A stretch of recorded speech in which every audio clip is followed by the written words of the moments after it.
கர்த்தருடைய பரிசுத்த நாமத்திற்கு ஸ்தோத்திரம். யூ வில் ஆன்சர், நீதி உள்ள உத்தரவு. இன்னைக்கு கடைசி செய்தி, 10வது செய்தி தியானிக்க இருக்கிறோம். ஜெபத்தோடு இந்த செய்திக்குள்ளே கடந்து சொல்லுவோம். ஓ நாத தேவனே, என் இயேசுராஜனே, உம்மோடு இணைந்திட என் உள்ளம் ஏங்குதையா, உம்மோடு இணைந்திட என் உள்ளம் ஏங்குதையா. தேனிலும் இனிமையே, தெவிட்டாத அமுதமே, தேனிலும் இனிமையே, தெவிட்டாத அமுதமே, தேடியும் கிடைக்காத வாப்பாற்ற செல்வமே, நான் தேடியும் கிடைக்காத வாப்பாற்ற செல்வமே. இரவெல்லாம் பகலெல்லாம் இதயம் உமக்காக துடிக்குதையா, நினைவெல்லாம் பேச்செல்லாம் நிசரே உமை பற்றித்தானே ஐயா.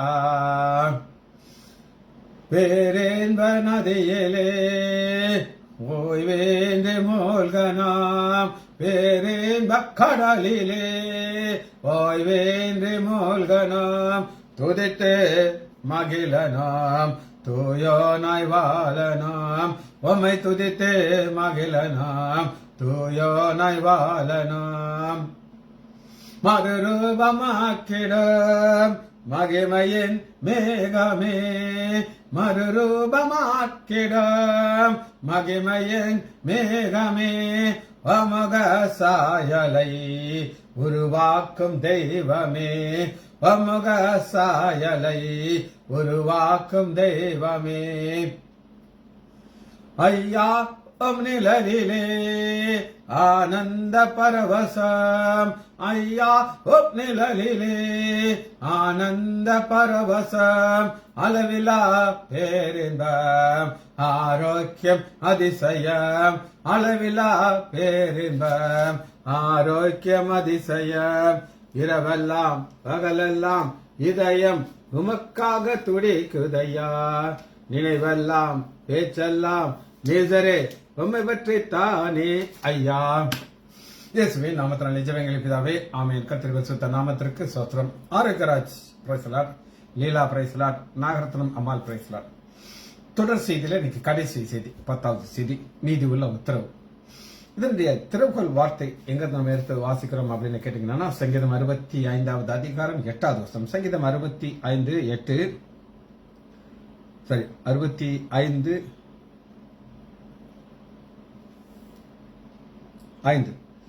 பூமியின் கடையாந்திரத்திலும் தூரமான சமுத்திரத்திலும் உள்ளவர்கள் எல்லாரும் நம்பும் நம்பிக்கையா இருக்கிற எங்கள் ராட்சிப்பின் தேவனே, நீர் பயங்கரமான காரியங்களை செய்வதனால் எங்களுக்கு நீதி உள்ள உத்தரவு.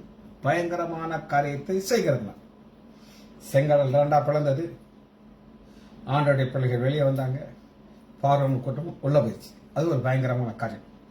இன்னைக்கு கடைசியாக நம்ம பார்க்க போறது எரேமியா எடுத்துக்கொள்வோம். எரேமியா 20வது அதிகாரம்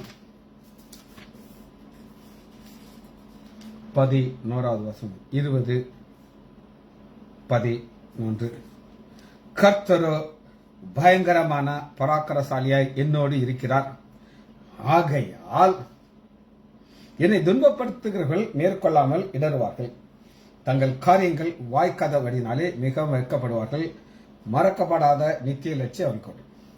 பாயிண்ட் என்ன அப்படின்னா, ஒரு சூழ்நிலையில கர்த்தரோ பயங்கரமான பராக்கிரசாலியாக என்னோடு இருக்கிறார்.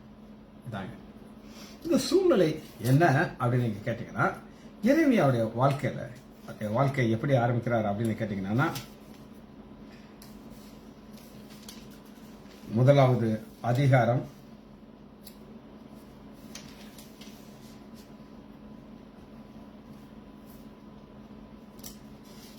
5வது வசனம். ஒருத்தரையும் ஆண்டவர் ஒரு ஊழியத்துக்காக பிரித்தெடுக்கிறார். எரேமியாவை இவர் ஒரு ஆசாரியர். என்னுடைய தகப்பனார் பேரு கேட்டீங்கன்னா ஆசாரியன்.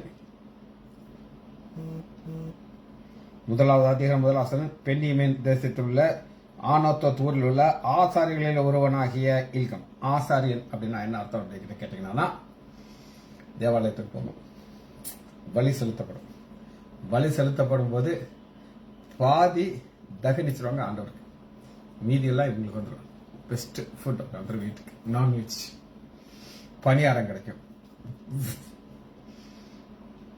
அப்படி ஒரு ஸ்டைலான வாழ்க்கை வாழ்றதை விட்டுட்டு இப்ப ஆசாரியன்னா ஆலயத்தில் இருந்தா தான் ஆசாரியங்க.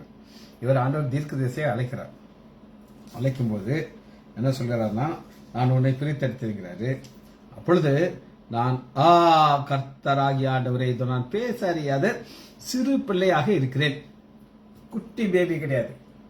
எனக்கு தைரியம் கிடையாது, எனக்கு பலன் இல்லை. அப்ப சொல்லும்போது ஆண்டவர் என்ன சொல்றாரு அப்படின்னு கேட்டீங்கன்னா, 19வது வசனம், எரேமியா 1:19, அவர்கள் உனக்கு விரோதமாக கலகம் பண்ணுவார்கள், ஆனாலும் உன்னை மேற்கொள்ளாதபடி நான் உன்னோடு கூட இருக்கிறேன்னு சொல்லி சொன்னவரு இப்ப ஆண்டவர் எப்படி பார்க்கிறார் அப்படின்னு கேட்டீங்கன்னா, எரேமியா 20வது அதிகாரம், கர்த்தரோ பயங்கரமான பராக்கிரமம் என்னோடு இருக்கிறார். ஆண்டவர் அவரோட கூட இருக்கிறார். ஆனா 7வது வசனத்தில் பாருங்க, கர்த்தாவை என்னை இணங்க பண்ணினீர், நான் இணங்கினேன். சொன்னேன் இது செட் ஆகாது, இது செட் ஆகாது. இந்த ஊழியம் நான் பாட்டுக்கு ஆசான இருக்குது. என்னை இணங்க பண்ணினீர், என்னை நீங்க சரின்னு சொல்ல வச்சீங்க. நான் இணங்கினேன், நீ என்னிலும் பலத்தரா இருந்து என்னை மேற்கொண்டேன். இதாங்க பிரச்சனை. இந்த ஊழியம் என்ன அப்படின்னு கேட்டீங்கன்னா, ஆண்டவருக்கு நமக்குள்ள ஒரு ரிலேஷன்ஷிப். இதுல நம்மளோட ஆண்டவர் இணைந்து இருக்கிறார், வழி நடத்துகிறார். இப்போ தான் ஆரம்பிச்சாப்பிடுறது 10 செய்தியை கொடுக்கறதுக்கு கிருபை பாராட்டினார். இன்னைக்கு செய்தி முடிகிறது. இந்த செய்தி அடுத்து வேற செய்தி. இனி இணங்க பண்ணினார், ஆனா நீ போஷித்துக் கொண்டே இருக்கிறார். ஒரு தடவை தம்பி சொல்றாரு, நீ இப்படி செய்தி உனக்கு எங்க இருந்துதான் கிடைக்கும்? எனக்கு தெரியாது, எனக்கு தெரியாது. ஆனா உங்களுக்கு நான் கொடுக்குறேன். கரெக்ட் டயத்துக்கு நான் வந்துடுவேன், செய்தி கொடுக்குறேன். ஆண்டவர் இணங்க பண்ணினவர் என்னோட கூட இருந்து அதை சப்ளை பண்ணிட்டு இருக்கிறார். பாப்பமா, நான் பேசின முதற்கொண்டு கதறுகிறேன், கொடுமையின் பால் கடிக்கும் சத்தம் இருக்கு. நீ நான் கூறின வார்த்தைகள் நாள்தோறும் எனக்கு நிந்தையும் பரியாசமாயிடுச்சு. இதாங்க இனி இணங்க பண்ணிட்டீங்க ஆண்டவரே, நான் சொல்றதெல்லாம் என்னை கிண்டல் அடிக்கிறேன். பல மக்கள் என்ன சொல்லுவாங்க அப்படின்னு கேட்டீங்கன்னா, உங்க ஆண்டவர் சொன்னாரு இதோ சீக்கிரமா வருது, சீக்கிரம் இன்னும் வரலையே, எல்லாமே அப்படித்தானே இருக்கு. காரணம் என்ன அப்படின்னு கேட்டீங்கன்னா, ஃபர்ஸ்ட் எல்லாரும் ரட்சிக்கப்படும். அதோடைய நோக்கம் ரட்சிப்புக்காண்டு அவர் காத்துக்கிட்டு இருக்காரு. நீ கிண்டல் அடி, எனக்கு ஒன்றும் பிரச்சனை இல்லை, இதோ சீக்கிரம்னா வருவார் பாருங்க. ஆதலால் 9, நான் அவரை பிரஸ்தாபப்படுத்தாமலும் இனி கர்த்தருடைய நாமத்தை பேசாமல் இருப்பேன் என்றேன். நம்ம ஒரு டிசிஷன் எடுத்துறோம், இனி நான் பைபிளை தூக்க மாட்டேன், இனி நான் ஜெபம் பண்ண மாட்டேன், ஏதோ அவருக்கு வழியா நஷ்டங்கிற மாதிரி இப்படித்தான் சொல்றாரு. ஆனா அந்த பயங்கரமான பராக்கிரமசாலிங்கிற 11வது வசனத்தில் விட மாட்டார். நீ இப்படி பேசாம இருக்கலாம். ஆனாலும் அவருடைய வார்த்தை என் எலும்புகளிலே அடைப்பட்டு எரிகிற அக்கினியை போல் என் இருதயத்தில் இருந்தது. அதை சகித்து இழைக்கப்படும்.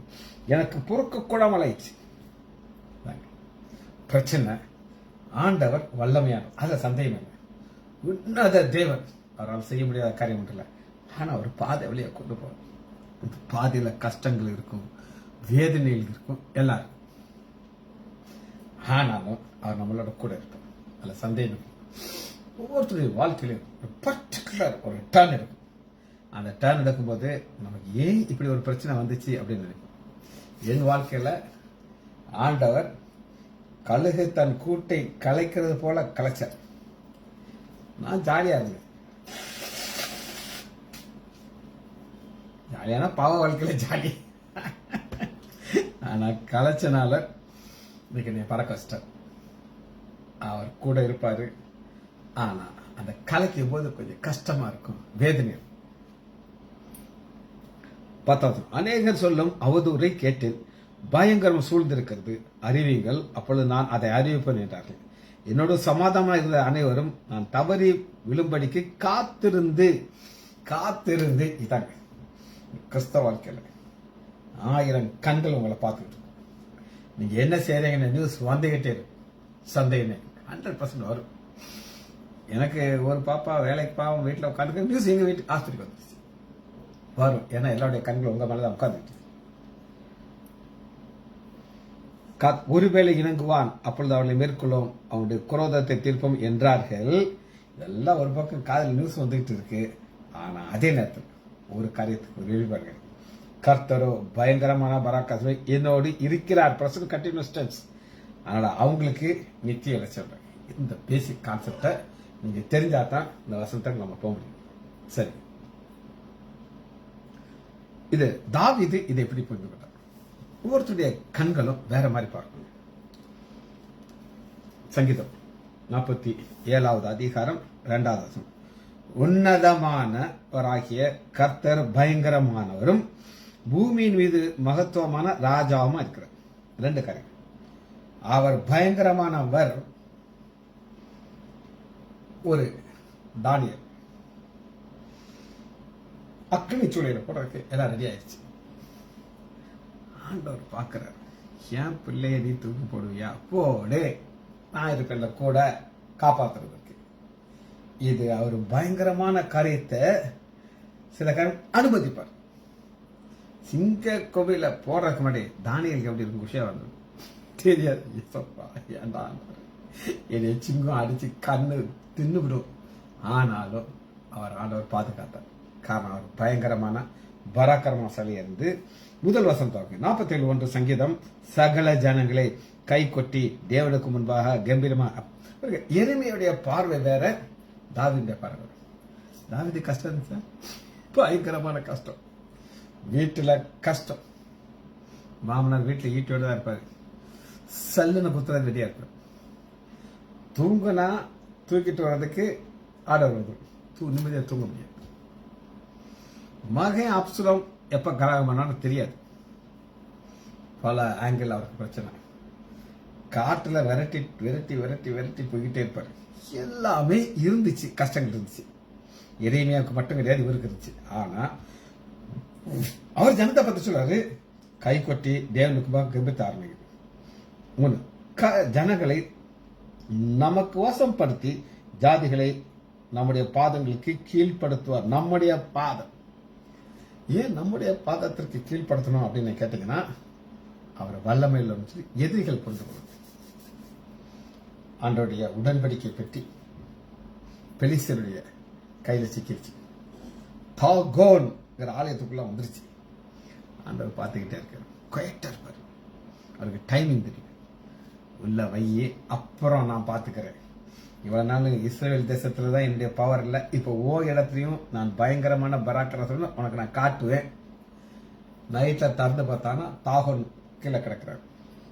கை காலம் உடையல. ஃபர்ஸ்ட் நைட்ல 2வது படி தூக்கி வச்சுட்டாங்க. சரி, இப்பயாவது நான் நினைக்கிறேன் இந்த நாள் முழுவதும் ஒரே பூஜை கீஜை போட்டு தாகோனுக்கு பம்பு ஏத்தி ஏத்தி ஏத்தி பவரை ஏத்தி ஏத்தி வச்சிருக்காங்க. காலையில் பட்டி கொடுத்து கை காலம் வச்சு போச்சு.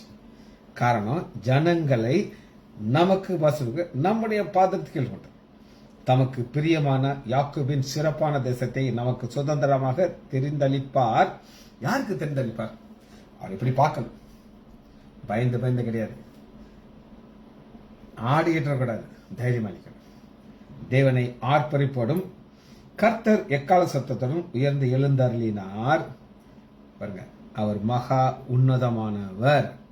அவர் மகா உன்னதமானவர். நீங்க பாத்தீங்கன்னா சூழ்நிலை பார்க்க மாட்டேன். சரி, தாவீது பார்த்ததை உங்களுக்கு நான் காமிச்சிட்டேன்.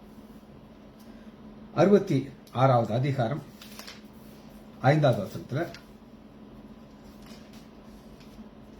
66:5 தேவனுடைய செய்கைகளை வந்து பாருங்கள். அவர் மனுபுத்திரத்தில் நடப்பிக்கும் கிரியை பயங்கரமானவர். அது என்னங்க பயங்கரமான? அங்க ஆன்சர் இங்க இருக்கு. நம்ம கற்பனைக்கெல்லாம் போடுங்க. கடலை உலர்ந்த தரையாக மாற்றினார். கடலை உலர்ந்த தரையாக மாற்றினார். நம்மளால முடியுமா? முடியாது. ஏன் அதை செய்யறாரு அப்படின்னு கேட்டீங்கன்னா, அவருடைய பாதங்கள் சகதியில் வச்சுக்கூடாது. சகதியில் நடந்து சகதியில் நடந்தானா டபக் டபக் டபக் டபக் டபக் ஸ்பீடா போக முடியாது. ஆண்டவர் சொன்னா உலர்ந்த தரையாக மாற்றி அங்கே அவர்கள் களி கூர்ந்தோம்னா இன்னைக்கு என்னன்னைக்கு ஆண்டவரோட செய்த நன்மைகளை நீங்க சொல்லி சொல்லி சொல்லி நான் நிறைய என்னுடைய அனுபவத்தை பல முறை சொல்லியிருக்கேன். ஒரு தடவை அதுல எனக்கு சந்தோஷம் கிடைக்கும். உங்களுக்கு ஒரு போர் அடிக்கும், எனக்கு போர் அடிக்காது. காரணம்னா அவர் சங்கீதம் 66வது அதிகாரம் அவர் தம்முடைய வல்லமையினாலே என்றென்றைக்கும் அரசாளுகிறார். என்றென்றைக்கும் அரசாளுகிறவர் நம்மளோட கூட இருக்கிறார். நம்முடைய கண்கள் எப்படி இருக்கணும்? அவர் உன்னதமாக பார்க்கணும். சூழ்நிலையை பார்க்கணுமா? நோ, சூழ்நிலை மாறும், ஆனால் அவர் மாற மாட்டார். அவருடைய கண்கள் ஜாதிகள் மேல் நோக்கமாக இருக்கிறது. துரோகிகள் தங்கள் உயராதிருப்பார்களாக. ஜனங்களே, நம்முடைய தேவனை சோஸ்திரித்து அவரை துதிக்கும் சத்தத்தை கேட்க பண்ணுங்கள். சத்தமா துதிக்கும்.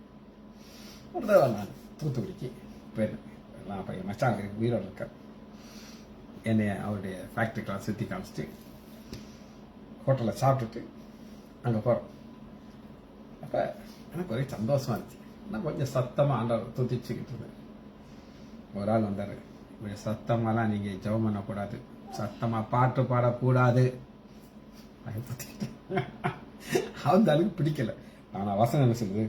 நம்முடைய சத்தத்தை கேட்க பண்ணுங்க. பிசாசுக்கு பிடிக்காது. குவாய்ட்டாகி வீட்டில் வந்து துதிங்க, ஒன்றும் பிரச்சனை கிடையாது. சரி, உலக தலையை மாற்றிட்டாரு. இதை நம்ம பார்க்கணும். யாத்ராகமம் 15வது அதிகாரத்தில் பார்க்குறோம். செங்கடல் 2 பிளக்குது. குதிரைகள் அது வழியாக நடந்து போகுது. ஆண்டவர் என்ன செய்யறாருன்னா செங்கடல்ல மூட வைக்கிறாரு. எல்லாம் நம்ம நிறைய தியானிச்சாச்சு. அதுக்குள்ள நான் போக விரும்பவில்லை. சரி, 3வதாக ஒரு குறிப்பை பார்க்கிறோம். எரேமியா வார்த்தை எப்படி இருக்கிறது? எரேமியாவுடைய வார்த்தை எப்படி இருக்கிறது? 23வது அதிகாரம் 29 23 29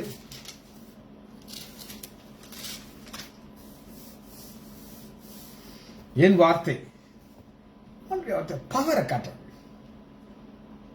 அக்னியை போலவும் கண்மலையை நொறுக்கும் சம்மட்டி போலவும் இருக்கிறது. ஒரு ஃபோர்ஸ் அப்படின்னு ஒன்று இருக்குது. நடந்த சம்பவத்தை நான் சொல்றேன். நான் அப்பதான் நான் எம்பிபிஎஸ் முடிச்சுட்டு ஆர்த்தோவில் போய் ஜாயின் பண்றேன். அப்ப ஒரு எம்எஸ் முடிச்ச ஒரு டாக்டர் அங்கே இருக்கிறார். எல்லாருக்கும் அந்த ஆளை பார்த்தோன்னா கிண்டலா தான் இருக்கு. ஏன்னா அவருக்கு சர்ஜரி பண்ண தெரியாது. ஆனால் ரேங்க் வாங்கினார். அவர் எம்எஸ் படிக்கும்போது அவருக்கு ரேங்க் கிடைச்சிச்சு. ஒரு தடவை நானும் எங்கள் ப்ரொஃபஸர்லாம் ரவுண்ட்ஸ் போகிறோம். ஒரு பேஷண்ட்டுக்கு இந்த தொடையில் ஃபீமர் ஃப்ராக்சர் ஆயிருக்கு. காலோடைய கோணலாக கிடக்குது. அவர் கேட்டார், எப்போ இந்த பேஷண்ட்டுக்கு சர்ஜரி பண்ண போறீங்கன்னு கேட்குறாரு. பக்கத்தில் இருக்க அசிஸ்டன்ட், சார் ஏற்கனவே ஆப்ரேட் பண்ணியாச்சு சார். பண்ணியிருக்கா அப்படிங்கிறார். ஆமாம் சார், நேற்று தான் அந்த டாக்டர் பேர் சொல்லி அவர் தான் பண்ணார் sir. Idiot, look at the leg how it is. அப்புறம் தான் எல்லாம் பார்க்குறேங்க. ஆமாம் சார், செக் எக்ஸ்ரே எடுத்து பார்த்தானா அவர் அடித்த ஃபோர்ஸில் அந்த கீழே உள்ள எலும்பு 2ஆக பிளந்துருச்சு. அவருக்கு ஃபோர்ஸ் தெரிய மாட்டேங்க, எவ்வளோ அடிக்கணும்னு சொல்லி அடிச்சிருக்காரு. எங்கள் ஸ்ட்ரென்த்லாம் காய்ச்சி 2 உடம்புச்சு. உடனே எங்கள் ப்ரொஃபஸர் ஷிஃப்ட் பண்ணி அவர் இந்த ராடெல்லாம் எடுத்து போட்டுட்டு அழகாக ஒரு பிளேட் போட்டு பேசி நடக்க வச்சார். இப்போ நமக்கு ஒரு ஃபோர்ஸ் இருக்குது. அந்த ஃபோர்ஸ் எவ்வளோ அப்ளை பண்ணணும்னு தெரியும். நமக்கு ஃபோர்ஸ் இருக்குது. ஆனால் இங்கே பார்க்குற ஃபோர்ஸ் யார் அப்படின்னு கேட்டிங்கன்னா 29 எரேமியா 23 29 என் வார்த்தை அக்னியை போலவும் கண்மலையை நொறுக்கிற சம்மட்டியை போலும் இருக்கிறது அல்லவா என்று கர்த்தர் சொல்லுகிறார். அவர் வல்லமையானவர், வார்த்தை வல்லமை. இந்த வார்த்தை வல்லமையான வார்த்தை போய் அட்டிக்கு டாங்கன்னு. அதுதான் ஆண்டவர் கொடுக்குற ஒரு காரியம். இதில் எதற்காக இது செய்கிறார் அப்படின்னு கேட்டீங்கன்னா 40வது வசனத்தை உங்களுக்கு நான் வாசிக்கிறேன். 29 மறக்கப்படாத நித்திய நிந்தை நித்திய இலச்சை உங்கள் மேல் வரப்பண்ணுவேன். யார் மேல் வரப்பண்ணுவேன்? அவனுடைய வார்த்தையை அவங்க கேட்டு அவங்க விக்கிரகத்துக்கு போனவங்க விக்கிரகத்தை விட்டுட்டு மனம் திரும்பி ஆண்டவர்கிட்ட வந்தாங்கன்னா அந்த நித்திய இலச்சை நித்திய மகிழ்ச்சியாக மாறும்.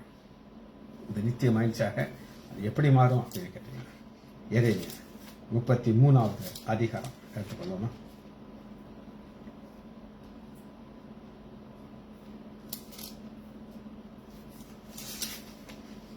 33வது அதிகாரம் 11வது வசனம்.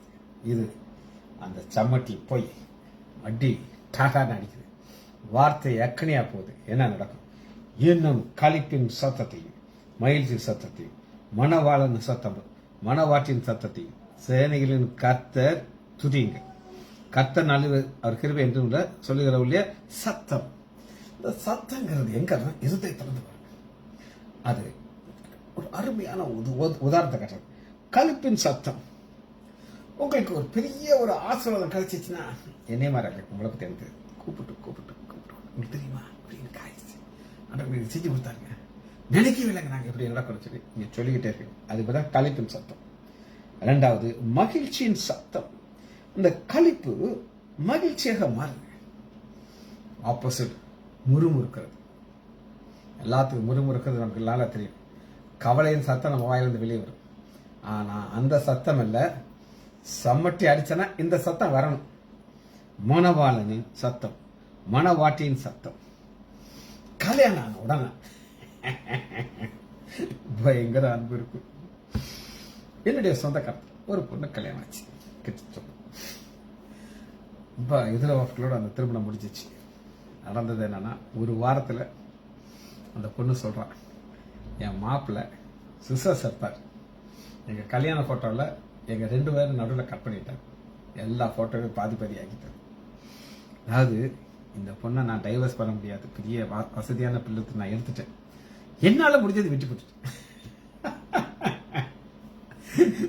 ஒரு பாப்பா இங்க இருக்கா, கல்யாணம் முடிஞ்சிருச்சு. அவர் ஆல்பத்தை கொண்டு வந்து அப்படியே சந்தோஷமா காட்டினார். சார் இது எங்க மாமா, சார் மாமனார், என் நாத்தனார், அப்படியே எல்லாத்தையும் காட்டினான். ஆனா கொஞ்ச நாளையில பிரச்சனை வந்துருச்சு. மாமா சொன்னாரு, உனக்கு நான் வீடு எழுதி தரேன், நடக்கல, பிரச்சனை ஆகி போச்சு. இது எல்லாமே கொஞ்ச நாளையில போயிடும். ஆனா இது பெர்மனண்டா இருக்கு. அடுத்து பாருங்க, மணவாட்டியின் சத்தம். சேனைகளின் கர்த்தரை துதியுங்கள், அவர் நல்லவர், அது கிருபை சத்தம். இந்த சத்தம் தான் உசிதமான சத்தம். மத்த சத்தம் எல்லாம் மறைஞ்சிடும். ஆனா கர்த்தர் நல்லவர், அவர் கிருபை துதிங்களை ஒரு சத்தம் ஐயா வரணும். அடுத்து பாருங்க, கர்த்தருடைய ஆலயத்துக்கு சோஸ்திர பலி கொண்டு வருவர்களுடைய சத்தம் கேள்வி. சோஸ்திரம் என்னை ஆண்டவர் ஆசீர்வதிச்சார், நான் அதை கொண்டு போய் நான் கொடுக்குறேன் அப்படின்னு சொல்லி சோஸ்திர பலி. இதெல்லாம் சத்தமும் வர்றதற்கு அந்த வார்த்தை கண்மணி அக்னி போல அந்த ஆடி டாமன் அடிக்கும். சரி, 4வது 3 குறிப்பு நான் உங்களுக்கு சொல்லிட்டேன். 4வது குறிப்பு, ஏற்றுக்கொள்றவளுக்கு என்ன ஆசீர்வாதம். இந்த வார்த்தையை ஏற்றுக்கொள்றவளுக்கு என்ன ஆசீர்வாதம், அதை எளிமையா. சரி, ஏசாயா 45வது அதிகாரம்.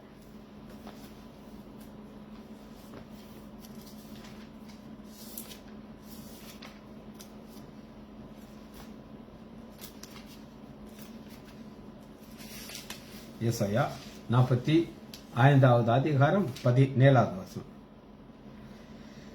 இஸ்ரவேலோ கர்த்தராலே நித்திய ரட்சிப்பினாலே ரட்சிக்கப்படுவான், நீங்கள் என்றென்றைக்கும் சதா காலம் வெட்கப்படாமல் கலங்கணும். நித்திய ரட்சிப்பு. ரட்சிப்பு 3 காலத்தை சேர்த்தது. பாஸ்ட் நாம் ரட்சிக்கப்பட்டோம், நான் ரட்சிக்கப்பட்டோம். 2வது பிரசன்ட் டென்ஸ், ரட்சிக்கப்பட்டு கொண்டே இருக்க வேண்டும். ஒரு இந்த ரட்சிப்பு ஒரு அதனுடைய ஆசீர்வாதத்தை டெய்லி அனுபவிச்சிருக்கும். ஏசாயா ஒரு வசனமா எடுக்கணும். என் மனைவிட்டு சொன்னேன், எப்பங்க முடிய போகுது, நீங்க ஒரு நாளைக்கு ஒரு வசனம் எடுத்துக்கணும், எப்ப முடியுமோ அது ஒரு நம்ம நினைச்சு தொடர்ந்து தியானிச்சுக்கிட்டே இருக்கும். எனக்கு பிரச்சனையே கிடையாது, உங்களுக்கு பிரச்சனை இருக்கா எனக்கு தெரியாது. பிரசன்ட் கண்டினியூஸ் டென்ஸ்ல நீங்க தொடர்ந்து ரட்சிக்கப்பட்டுக்கிட்டே இருக்கும். கடைசி முடிவு பரியந்தம் நிலைத்திருக்கிறது ரட்சிக்கப்படும். அந்த முடிவு பரியந்தம் ரட்சிக்கப்படுறது தான் இஸ்ரவேலோ கர்த்தராலே நித்திய ரட்சிப்பு. கடைசி வர வலுவாதபடி உங்களை காக்க அவர் வல்லவரா இருக்கிறார். ஆனா உங்க சைடு ஒரு காரியம் இருக்கு, நீங்கள் என்றென்றைக்கும் உள்ள சதா காலம் வெட்கப்படாமலும் கலங்காமலும் இருப்பீர்கள். இது ஆண்டவர் நமக்கு கொடுக்கிற ஒரு ஆசீர்வாதத்தின் எச்சரிப்பு, எவர் லாஸ்டிங். சரி, 5வதாக என்ன பயங்கரமான காரியத்தை அவர் செய்கிறார் அப்படின்னு கேட்டீங்கன்னா, தானியேல்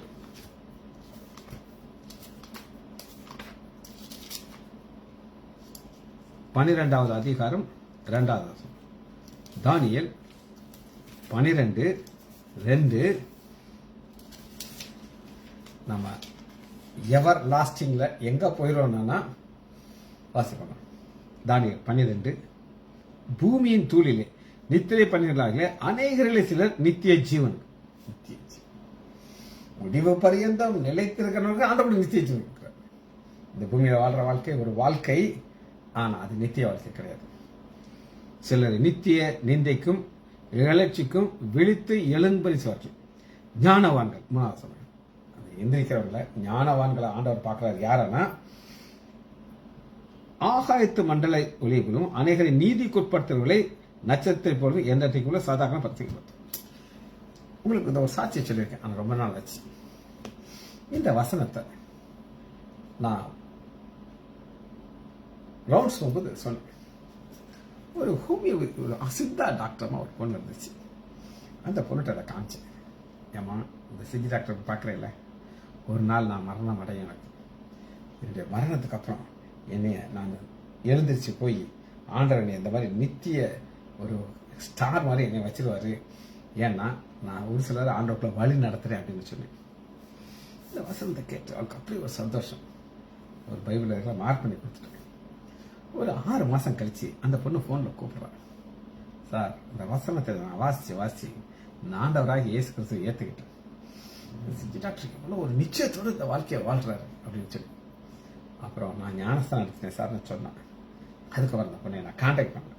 ஆனால் இது என்ன செய்யும் அப்படின்னு கேட்டிங்கன்னா, யோவான் 5வது அதிகாரம் 29வது வசனத்தில், யோவான் 5:29 இதே காரியத்தை நம்முடைய ஆண்டவராக இயேசு கிறிஸ்து எப்படி சொல்கிறார் அப்படின்னு கேட்டீங்கன்னா,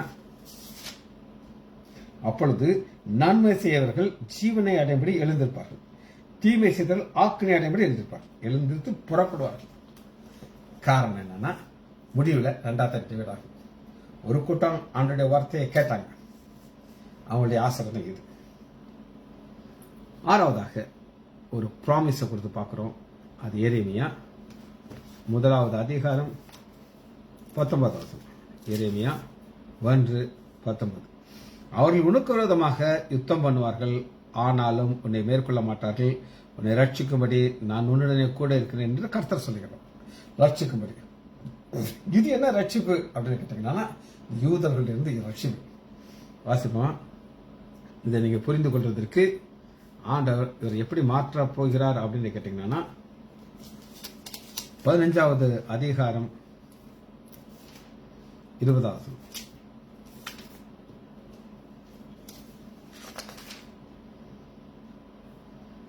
எரேமியா 15:20 ஒரு விசேஷமான பாதுகாப்பு கொடுக்கிறார். உன்னை இந்த ஜனத்திற்கு எதிராக அரணான வெண்கல அலங்கமாக்குவேன். அவர்கள் உனக்கு விரோதமாக யுத்தம் பண்ணுவார்கள், ஆனால் உன்னை மேற்கொள்ள மாட்டார்கள். உன்னை ரட்சிப்பதற்கும் உன்னை தப்புவதற்கும் நான் உன்னோட கூட இருக்கேன். அப்ப இந்த நீதி உள்ள பதில் அப்படின்னா கூட இருக்கிறேன்ப்பா. இன்னைக்கு எத்தனையோ ஆசீர்வாதங்கள் நம்மளை விட்டு போகிறாப்புல இருக்கும். என் தகப்பனார் என்னை விட்டுட்டு போயிட்டோம், சந்தேகம் இல்லை. ஆனால் பரம தகப்பன் என்னோட கூட இருப்பார். எங்க அப்பா என்ன கேட்டாலும் ஒரு ஆன்சர் கொடுப்பார், இப்படி தாண்டா போ. இங்க பரம தகப்பன் கொடுக்குற ஆசீர்வாதம் என்ன அப்படின்னு கேட்டீங்கன்னா, நான் உன்னோடு கூட இருக்கிறேன். ஜெபிச்சு முடிப்போமா? மகா இரக்கமும் கிருபையும் உள்ள பிதாவே, துதிக்கிறோம் ஐயா. நீதி உள்ள உத்தரவுங்கிற செய்தியுடைய கடைசி செய்தி 10வது செய்தி நாங்கள் தியானிக்க நீர் பாராட்ட நன்மைக்கு நன்றி. பிள்ளைகள் ஒவ்வொருவரையும் என் ஆண்டவராகிய இயேசு கிறிஸ்துவின் நாமத்தினாலே ஆசீர்வதிக்கிறேன். இயேசுவின் நாமத்தினால் ஜெபங்களை பிதாவே. ஆமேன், ஆமேன், ஆமேன்.